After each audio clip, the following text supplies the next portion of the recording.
It's that time again. Conference championship weekend. The Clemson Tigers, 9-3 versus 11-1 SMU Mustangs.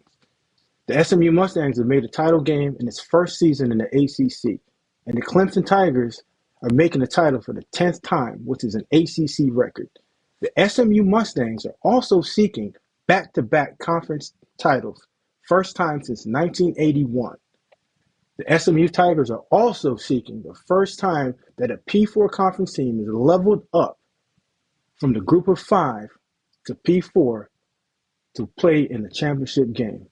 Let's welcome in Austin Hannon, the publisher of Clemson247.com. Austin, what's going on? How's it going? Good to be here. Man, doing well. Now, this is a great matchup where the SMU Tigers, which the SMU Mustangs, are trying to defeat the Clemson Tigers. This is a monumental matchup because the SMU guys, this is the first time that we've ever seen a group of five team level up to a Power 4 conference, reach the title game year one, but also go undefeated.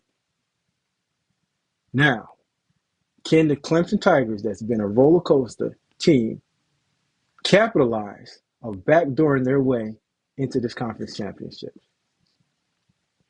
That's the big question, isn't it? Dabo Swinney had his press conference earlier. He said there was a lot of positivity, honestly, from him. It was a pretty negative scene after that loss on Saturday, obviously, to South Carolina in the big rivalry game. And the press conference was similar. But then just hours after that ended, of course, Miami goes up to Syracuse and loses that game. Next thing you know, I mean, he's getting phone calls and text messages, he said, blowing up his phone about Fran Brown's interview on ESPN after the game. And, Clemson somehow reaching this title game despite losing to Louisville and losing to Georgia. And then, of course, losing to South Carolina last weekend. So the question is, can they take advantage this time? Everybody knows the story of their season. They've played 12 games so far. I would say 3 of them have been against higher level competition that is comparable with Clemson. They lost all 3 of those. And then, of course, they won 9 games as well against teams that they, should have and could have beaten, and they did, which, you get credit for that, too, in this sport. And I think that he kind of talked about that earlier, too, about, we went 7-1 in the ACC. It's not like Clemson didn't win the games to get into the conference title. It just feels a little weird because it happened after a loss that happened out of conference. And so it's a little bit of a weird situation, but I don't think SMU, from an SMU perspective, I don't think there's anybody they'd rather play than the program that's kind of dominated this league for years now. Now let's get into this matchup, Clemson's offense versus SMU's defense. How does Cade Klubnik go ahead and try to exploit that foursome up front and that stingy secondary that the SMU Mustangs bring? Yeah, I think there's work to be done in the ground game for Clemson. That's been something they've struggled with in recent weeks, and everybody knows the name Phil Maffa. He looks a little bit banged up here late in the season. It just seems like he's kind of shying away from contact. He's not as explosive as a runner as we saw earlier in the season. They've tried to mix in a little bit of Jay Haynes to kind of offset that. He's a good speed option off the bench, but Clemson's run game really hasn't been there, except for a few big scrambles by Cade Klubnik late in some of these games. The running game's been kind of hit or miss in recent weeks, but even last week, Klubnik was really good against South Carolina. Obviously, everybody's going to remember the turnover at the end of the game. But prior to that, I mean, there was a lot of man coverage from the Gamecocks. He's going to see a lot more of that on Saturday night against SMU. And I thought he made a lot of good one-on-one passes to some of those outside receivers like Antonio Williams and TJ Moore and Bryant Wesco. I think there were plays that were made, and obviously they were driving down the field to tie or win the game there late. And he made that one crucial mistake where he tried to keep the ball in play instead of throwing it away. It bounces off the hands of Moffitt into a defender's hands for an interception, and you lose the game. But I think there's nobody more than Klubnik that wants this opportunity again. He's a very competitive player. You can tell by his emotions how much it means to him to win games like this.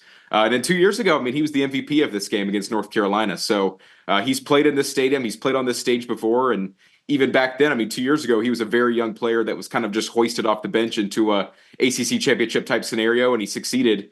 We'll see if he can do it again on Saturday night against an SMU team that's coming in hungry in their first year in the league. And when you hear about the SMU Mustangs, everybody thinks offense, offense, offense, but not so much. They play outstanding defense. They have three guys up front that can naturally get after you. Isaiah Smith, Jafari Harvey, Elijah Roberts. All of those guys do an outstanding job of creating pressure.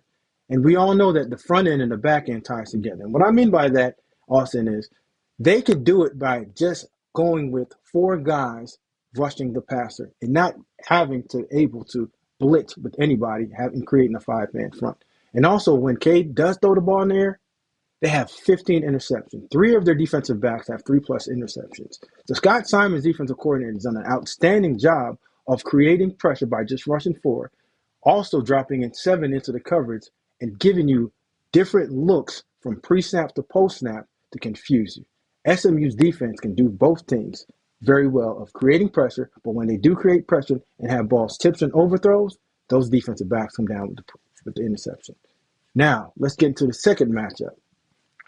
Clemson's defense versus SMU's offense. Now, when you think about SMU's offense, everyone thinks of air raid, spreading you out, throwing the ball all over the place. Not so much. Kevin Jennings, since he's taken over, and Preston Stone has done an outstanding job of being a dual threat quarterback, of being able to create plays when that pocket breaks down. But also what they want to do is run the ball down your throat with Rashad Smith, who has over 1,100 yards, 14 touchdowns. Now, with that said, when the pocket does break down, how does Clemson feel like they can contain Kevin Jennings when he does break the pocket? We're going to find out. That was obviously kind of the undoing of this Clemson defense last weekend against Lenore Sellers. Time and time again, they got there. They got home. And that's not something that they've really harped on this year and been that great at getting pressure outside of TJ Parker on the edge. But last weekend, I mean, they sent blitzes. They had pressures going early and often.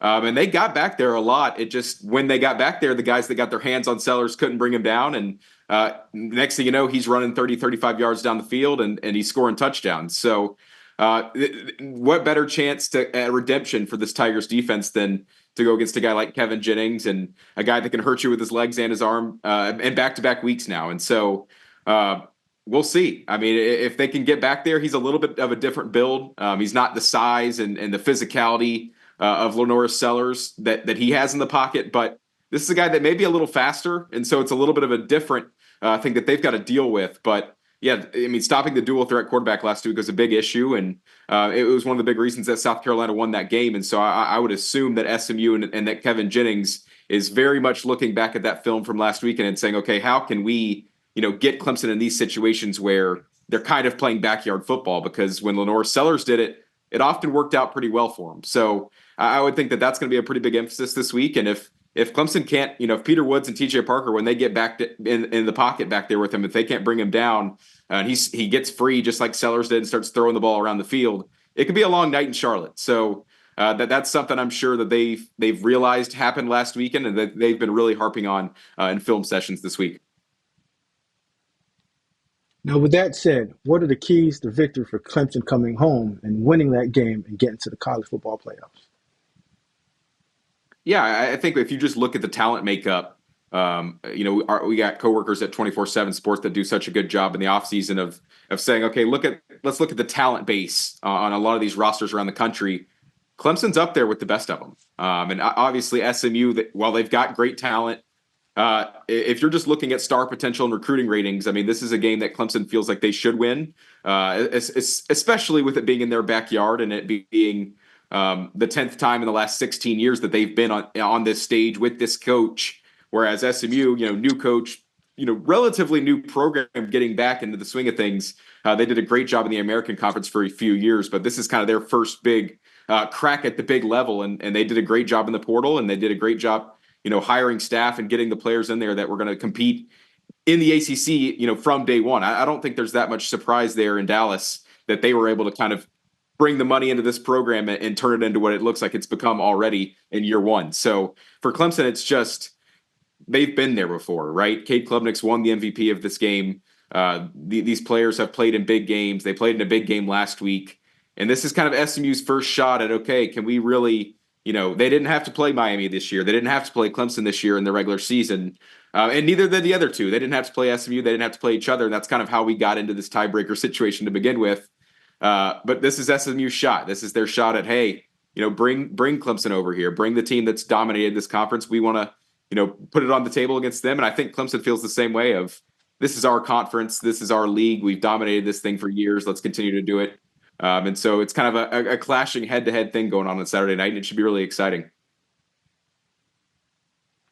Now, for SMU to come out with this victory, they got to control the pace. What I mean by that is you have to control the pace on offense. SMU is averaging 39 points per game. So score early, score often. So now you get Clemson to play on your terms. And when you get them to play on your terms now you can unleash those guys up front, which have 37 sacks and 15 interceptions. So just increase your pace, make them play your way, and you should come out with the victory. Austin, thank you again for your great knowledge. And for more coverage, go to Clemson Tigers, go to Clemson247.com. And for more on SMU Mustang, 247sports.com.